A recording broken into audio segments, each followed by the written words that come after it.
Welcome to Love Lies Chronicles. I walked into the bedroom expecting the usual, a pile of clothes on the chair she never used, maybe the faint scent of her vanilla lotion hanging in the air. But instead, I saw a single sheet of paper placed squarely on my pillow, centered with almost ceremonial precision. The bold header read, "Guidelines for Physical Engagement." My brow furrowed. I blinked, thinking it had to be some kind of joke. Maybe she had found a BuzzFeed article and decided to spice things up with a laugh. But the further I read, the less I felt like laughing. There were 13 rules, each one written with the sterile detachment of a legal contract. No room for ambiguity, no warmth, no trace of affection. Rule 1. All physical intimacy must be scheduled 48 hours in advance via shared calendar. Rule 4. Kissing is allowed but only in contexts where I am mentally prepared. Rule 8. No touching me when I'm asleep, half asleep, or not in the mood. Don't ask if I'm in the mood. I'll inform you. And then, Rule 13. Violation of any of the above will result in a cooling-off period of no less than 14 days. 14 days. For a single misstep. As I reached the end, I noticed the neatly penned signature. Her name. Almost like a landlord signing off on a lease renewal. I set the paper down on the nightstand and sat at the edge of the bed, rubbing my temples. I replayed the last few months, searching for a moment where something had snapped. We hadn't fought recently. There wasn't any huge blow-up. No confessions, no arguments. Just an increasing coldness I couldn't quite name. And now this? When she walked in from the bathroom, wrapped in a towel, she caught me holding the paper. "Oh, you found it," she said, as if I had stumbled across a grocery list. She was drying her hair, nonchalant, humming slightly. "Is this serious?" I asked. Her eyes darted up. "What do you mean?" "This list. These rules." She shrugged, not a hint of apology in her expression. "I've been thinking a lot about boundaries. You've been pressuring me lately." I blinked. "Pressuring? You always expect things to be spontaneous. Romantic. Like in movies. But I have a schedule, a life, stress. I can't perform on demand." "Perform?" I repeated. She didn't flinch. "Yes. Perform. Like I'm an actress. This isn't a performance, it's reality. And in reality, I need structure. So those are the terms." "The terms." She tossed her towel in the hamper and grabbed her lotion. "Yes. Don't act like I'm asking for something absurd. It's fair. You want predictability? Now you have it. What I wanted was a partner, not a project manager overseeing employee compliance. I wanted warmth, spontaneity, laughter in bed, not a color-coded calendar entry that dictated when I could hold my wife. But I didn't say that. I just nodded slowly, absorbing the shift in dynamics. "Okay," I said quietly. "Thanks for sharing it." She tilted her head, clearly caught off guard. "You're okay with it?" I said. "Thanks for sharing it," I replied. "That's different." The rest of the night passed like a scene from a theater play. She went about her usual routine, moisturizing, checking her phone, flipping through Netflix shows without settling on one. I watched her, not with bitterness or suspicion, just with growing clarity. There was something about the way she seemed so proud of herself, so confident in what she'd done, that made everything click. This wasn't about boundaries. It was about power. It was about redefining intimacy into a currency she held exclusively. And I had just been handed the ledger. That night, lying beside her, I didn't touch her. I stared at the ceiling and thought back to the early days. The way she used to pull me close for no reason. The notes she used to leave in my lunch bag. The way she once danced barefoot in the kitchen just because her favorite song came on. That woman was nowhere in sight. This version of her, cold, emotionally gated, had replaced my wife with a warden. But I didn't react. Instead, I took a breath and began building a response, not in anger, but in understanding. I wasn't going to tear the rules down. I was going to play by them. And if my instincts were right, it would unravel everything she thought she controlled. Because the moment someone starts treating connection like a checklist, they forget one thing: checklists can go both ways. By morning, I had memorized every word on the list. She had written her rules. Now I would write my response. I spent the next few days doing exactly what she'd asked, following the rules to the letter. Not out of fear, not out of submission, but with a precision so exact it bordered on satire. Every move I made was carefully calibrated to match the spirit of her new manifesto. And the more I adhered to it, the more I realized something strange. It unsettled her. On Monday morning, I shared a calendar invite titled Initiation of Physical Affection, Friday, 9 p.m. It had a smiling emoji, just one, as if I was genuinely looking forward to it. She accepted the invite without comment, but I noticed the slight hesitation in her hand when she clicked her mouse. That evening, when we sat on opposite ends of the couch watching a documentary about marine life, she kept glancing at me out of the corner of her eye. I didn't brush my leg against hers or attempt small talk that might be perceived as a warm-up to anything intimate. Instead, I studied the screen, took occasional notes, and offered a brief analysis of coral reef degradation when prompted. She shifted uncomfortably, as if she couldn't figure out if I was serious or mocking her. But I kept my expression neutral, thoughtful, the picture of a man respectfully complying with boundaries. Tuesday evening, I preemptively asked if she was mentally prepared for a kiss. She looked up from her phone, startled. "What?" "Just checking," I said calmly. "Rule 4. She blinked a few times, then shrugged. "I guess." So I leaned over and kissed her forehead. Nothing more. No lingering, no passion. Just a brief, functional gesture, as if I were tucking in a child. By Wednesday, she seemed more irritable. During dinner, she brought up how distant I'd been lately. "Distant?" I echoed. "I thought I was respecting your rules." "You are," she admitted, stirring her salad without looking at me. "But you don't have to take them so literally." I raised an eyebrow. They were written literally. She didn't have a response for that. Just pursed lips and a growing shadow in her expression. I noticed how she began watching me with growing intensity, as though trying to solve a riddle she had written herself. She initiated small touches, brushing past me in the hallway, resting a hand on my shoulder when I handed her a glass. I responded with a polite nod or a quiet, "Thank you, never more." She didn't say anything about it, but I could feel the tension mounting. This wasn't the reaction she had anticipated when she drafted her little constitution. Thursday night, I brought home flowers, her favorite kind, wrapped in brown paper with a small ribbon tied around the stems. I set them on the table without a word and returned to chopping vegetables for dinner. She hovered nearby for a while, waiting for some grand gesture, maybe a compliment. But I didn't give her one. "Are those for me?" she finally asked. I looked up, feigning mild surprise. "Of course. You're my wife."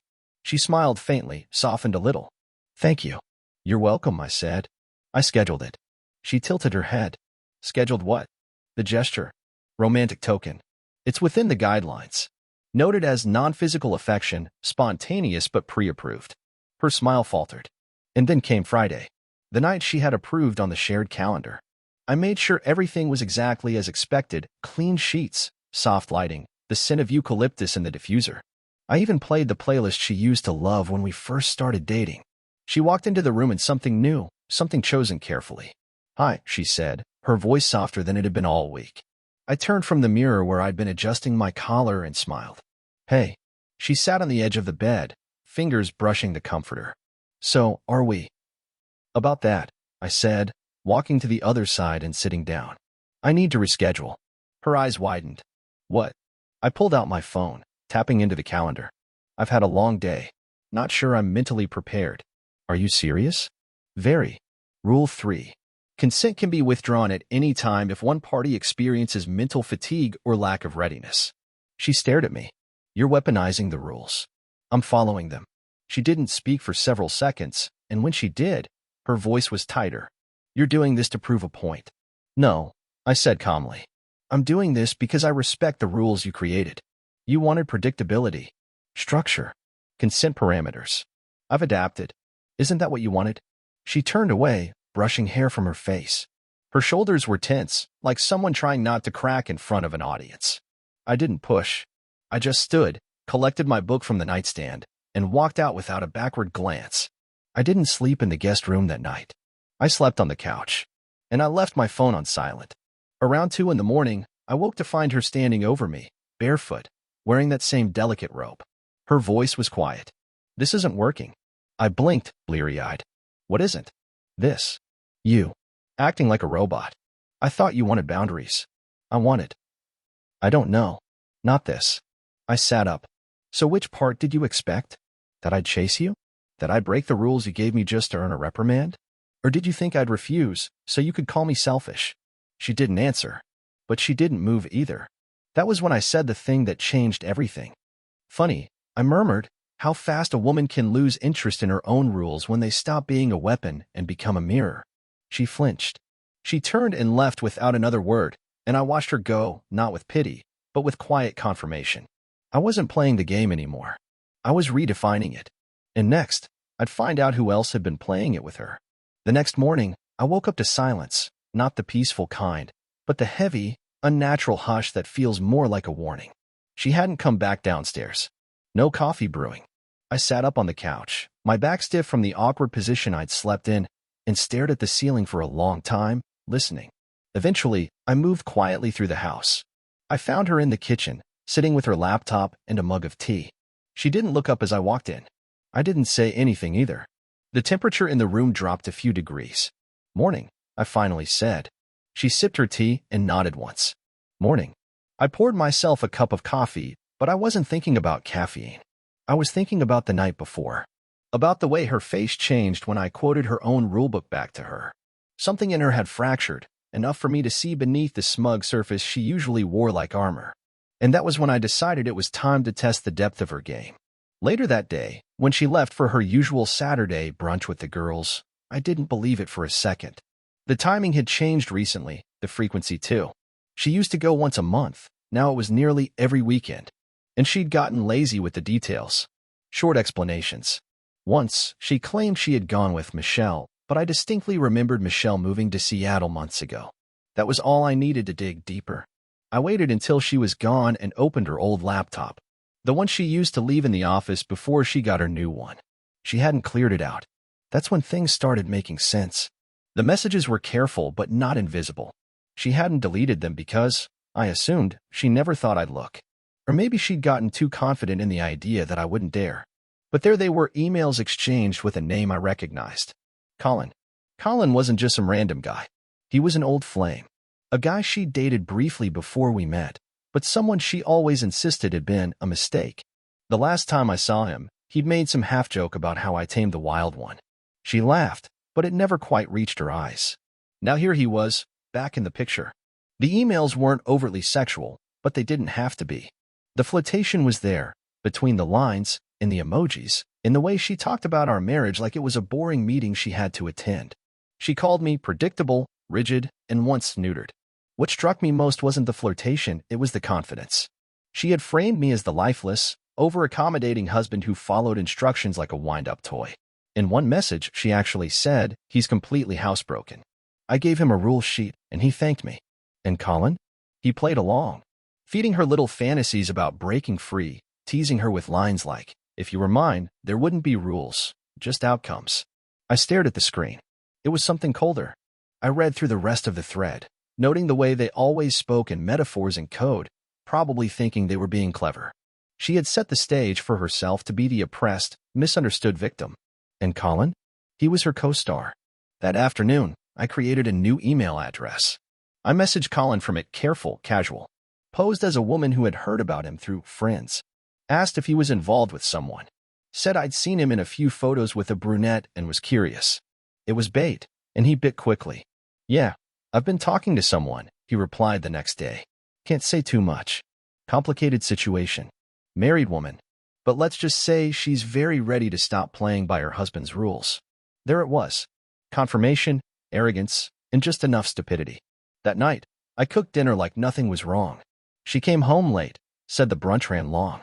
I nodded, smiled, asked if she had fun. She said yes, but her eyes flicked away when she said it. I watched her eat. And as I did, I was thinking about precision. She had played her hand. Now I would play mine. Mine would be quiet. I would dismantle the illusion piece by piece. Because betrayal isn't just about infidelity. It's about trust converted into ammunition. And she had no idea that I was about to flip the entire script, using her own performance as the final act. I spent the next few days preparing with the kind of cold, deliberate clarity that only betrayal can create. She continued to act like everything was business as usual, though there was a slight stiffness in how she moved, a flicker of tension behind every fake smile.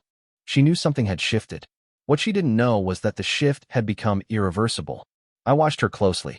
The way she kept her phone tilted away when she texted. The way she avoided leaving it on the kitchen counter like she used to. The subtle cues added up, and they didn't bother hiding anymore. Her complacency was her tell. On Thursday, I asked if she was free for dinner at home on Saturday. Just the two of us. Just a quiet meal together, like we used to do when life was still honest. She hesitated, but then smiled. "Sure." That sounds nice. I saw the hesitation. It wasn't fear or guilt. She was wondering if I was preparing to make a move, perhaps trying to figure out if I'd discovered anything. Just a smile and a nod. Saturday came. I cooked a proper meal, one of her favorites, lemon herb chicken with roasted vegetables and a simple creme brulee for dessert. Candles on the table. Real silverware. Not overly romantic, but thoughtful enough to throw her off balance. She came downstairs looking hesitant. Not overdressed, not underdressed. Neutral. Like someone showing up for a meeting they weren't sure they wanted to attend. "You went all out," she said, scanning the table. "Why not?" I replied. "We haven't sat down like this in a while." We ate mostly in silence. Occasionally, she'd make small talk, comment on a dish, compliment the seasoning. I smiled politely, answered with warmth, but my mind was focused on what came next. When dessert was finished, I excused myself for a moment and returned with a manila folder. Simple, unassuming, but heavy with meaning. I set it down beside her plate. "What's this?" she asked, fingers brushing the edge. "Just one page," I said. No pressure. She opened it, but inside was only a single sheet. Centered. Bold text. 12 words. "Since you wanted structure, I've restructured our entire relationship accordingly." She stared at it, brow furrowed. "What is this?" My response, I said calmly. "To your rules.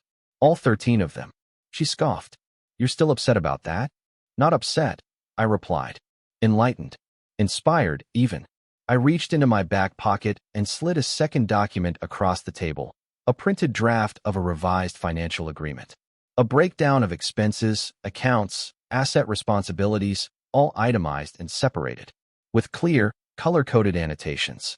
She blinked rapidly as her eyes scanned the lines. What is this? It's what life looks like when a man no longer pretends he's the only adult in the house. I've outlined the split of shared responsibilities, emotional, financial, domestic. You now manage your half, and I'll manage mine. Independently. You're serious? Deadly. Her eyes narrowed. You're trying to scare me. No, I said, keeping my voice soft. I'm holding up a mirror. You laid out your terms. I'm honoring them. Intimacy on schedule. Now affection has an invoice. Emotional labor? Now it has partitions.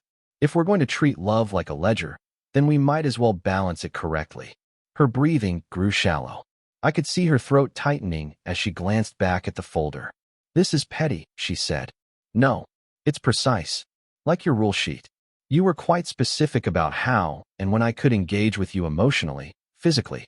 I'm simply matching your clarity." She pushed her chair back, rising to her feet. "This isn't what I wanted." I leaned forward, elbows on the table, calm and immovable. "But it's what you demanded. You wanted power, distance disguised as structure. And now you have it. Except you no longer hold the only pen in this contract." She stood there, stunned, as if suddenly unsure of her own lines. And then I pulled out the final piece. A second sheet of paper. Printed screenshots. Her messages to Colin. Her fingers trembled as she took the paper. Her mouth opened slightly, but nothing came out. Her eyes darted across the page, recognizing her own words. Ones she thought were safe. Ones she never imagined I'd see. I gave her a moment. Let it sink in. "You've been busy," I said finally. She dropped the paper onto the table like it burned her skin. "You went through my—" I didn't need to go far. I interrupted. "You were sloppy. Lazy even. The kind of arrogance that comes from believing someone is too dull, too obedient to check behind the curtain." She sank back into her seat, eyes darting around as if looking for something to grab onto, some way to reset the moment. "What are you going to do with this?" I shrugged. "Nothing. Not yet." She frowned. "So what's the point?" "The point," I said slowly, "is to show you that the game is over." And the referee just picked up the whistle. She was silent for a long time. Then she whispered, "I didn't mean to hurt you." I looked at her. "You didn't mean to get caught." The air was heavy, loaded with all the unsaid truths that had now been dragged into the light. She looked smaller somehow. Her confidence had deflated. She stared down at the papers in front of her as though hoping they'd vanish. The house was silent for the rest of the evening. She didn't try to follow me when I left the dining room. I heard her footsteps once, soft, hesitant, but they faded quickly. I didn't sleep in the bedroom that night. I lay on the couch again, but this time I wasn't restless. I didn't stare at the ceiling questioning myself, wondering what had gone wrong or how to fix it. I wasn't looking for closure. I had it. In the morning, she was waiting in the kitchen. She hadn't slept either. She wore one of my old t-shirts, the kind she used to steal when she wanted to feel close to me. The irony wasn't lost on either of us. She opened her mouth to speak, but I held up a hand. No speeches, I said quietly. Not today. She nodded, lips trembling. But she didn't leave. Instead, she pulled something from behind her back. A crumpled sheet of paper. It was her list. The infamous 13 rules. She unfolded it slowly, carefully, like she was performing a ritual. Her hands shook as she looked at it. I wrote these thinking I was protecting myself, she said finally. But all I did was build a wall between us. Her eyes flicked up, searching for a reaction. I thought if I created structure, I'd feel more in control. Like I wouldn't have to be vulnerable. Like I wouldn't get hurt. And did it work? I asked. She swallowed. No. She looked down again, and without another word, she tore the paper in half. Then in quarters. Then into a dozen jagged pieces. She let them fall to the floor, the pieces fluttering like ash. Her fingers lingered in the air for a moment, as if letting go of a weapon she didn't realize she'd been gripping for far too long. I miss you, she whispered. I took a sip of my coffee. It was bitter. Appropriate. You missed the version of me who never fought back, I said. You missed the man who let you lead him with a leash while you tested your power. That version's gone. She stepped forward, almost on instinct, but stopped herself. Then what happens now? That depends, I said. Are you done playing with people's loyalty? Are you finished performing monologues about boundaries when what you really want is domination dressed up as self-care? I didn't realize how far I'd gone, she said, until I saw myself in your response. You were calm. You didn't yell. You didn't call me names. You just held up the mirror. And you saw what? She met my gaze. Someone I wouldn't want to be married to. That answer should have felt like progress. A pivot toward healing. It felt like a late apology at a funeral. I set my mug down. I won't drag you through the mud. I won't humiliate you in court. But I'm moving forward. Alone. And so are you. Her mouth parted. You're leaving? I nodded. I already packed. I just needed to say it in person. She moved toward me again, hands trembling now. Can we fix it? I looked at her, and what I saw was someone unraveling not from heartbreak, but from the sudden loss of control. Because she never imagined the man she tried to train would walk away before she was done. You didn't love me, I said gently. You loved the version of me you could choreograph. That's not true, she said quickly, eyes welling. You kept score. You made rules. You mocked me to someone else while pretending we were rebuilding. Her face crumpled. I made mistakes. No, I corrected. You made decisions. Repeated ones. She turned away, burying her face in her hands. I didn't comfort her. Because this was not a woman in pain for what she had done. This was a woman mourning the man she could no longer manipulate. I grabbed my keys from the counter. She turned as I walked toward the door. Where will you go? Somewhere with silence, I said. Where I don't need permission to feel human.